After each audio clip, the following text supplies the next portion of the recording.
Julius Malema and the economic freedom fighters have a very bold plan for South Africa. They believe that the country needs to undergo transformation, and that this transformation can only be achieved through state-led industrialization. But what does that exactly mean? What is state-led industrialization? State-led industrialization is essentially a model of economic development that is led by government rather than the private sector. In the case of South Africa, this would mean that the government would take a more active role in directing and controlling the economy. The aim of this model is to create jobs, promote economic growth, and reduce inequality among the people of the country. One of the main goals mentioned by the EFF's manifesto is to create jobs. The party believes that the current economic system is not creating enough jobs, and that the government needs to take a more active role in creating these needed jobs. The party has proposed a number of policies that they believe will create a better South Africa, such as investing more in infrastructure, promoting small business, and also investing in the green energy. A key part of the EFF's state-led industrialization model is reforming and revitalizing state-owned enterprises.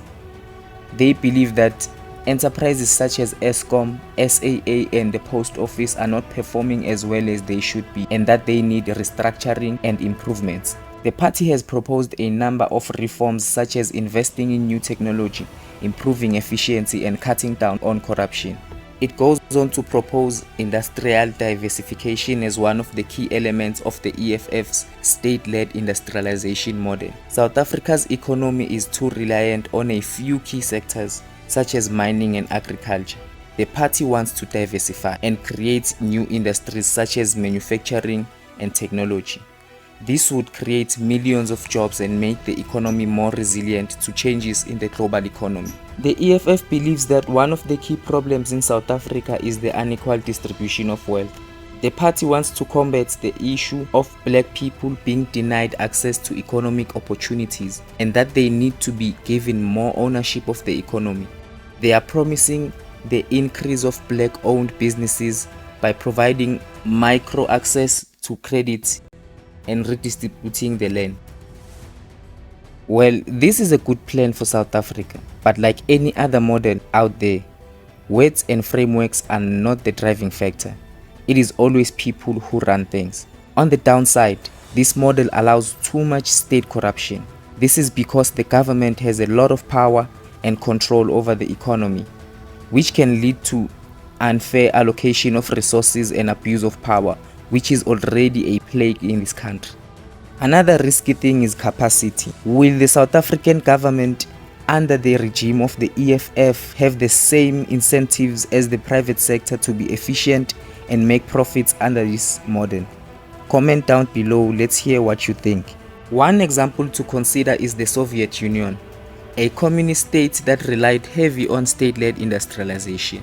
However, this led to a lot of inefficiency and lack of innovation, which eventually collapsed the USSR's economy. It can happen in South Africa too. That's a possibility we should not run away from, but rather embrace it because the country does need some changes. Now that we've discussed some of the risks involved, let's check out the figures proposed in some of the sectors and how the party plans to deliver those promises. Besides literally fighting for the economy, I mean literally fighting for the economy, the party sets out to establish state-owned housing and roads companies that will deal with the backlogs faced by the housing and roads departments. This will result in 4 million jobs.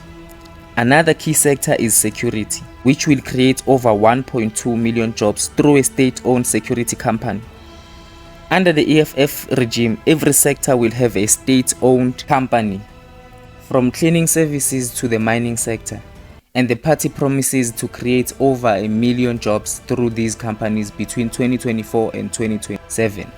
Another interesting part in this section is the wages part, 6,000 being proposed as the minimum wage for all full-time employees in South Africa. It goes on to state how much workers in all sectors should get paid. In other words, the minimum wage per sector. Highest being the mining sector at 15,572 and lowest being cleaners and waiters at 5,741.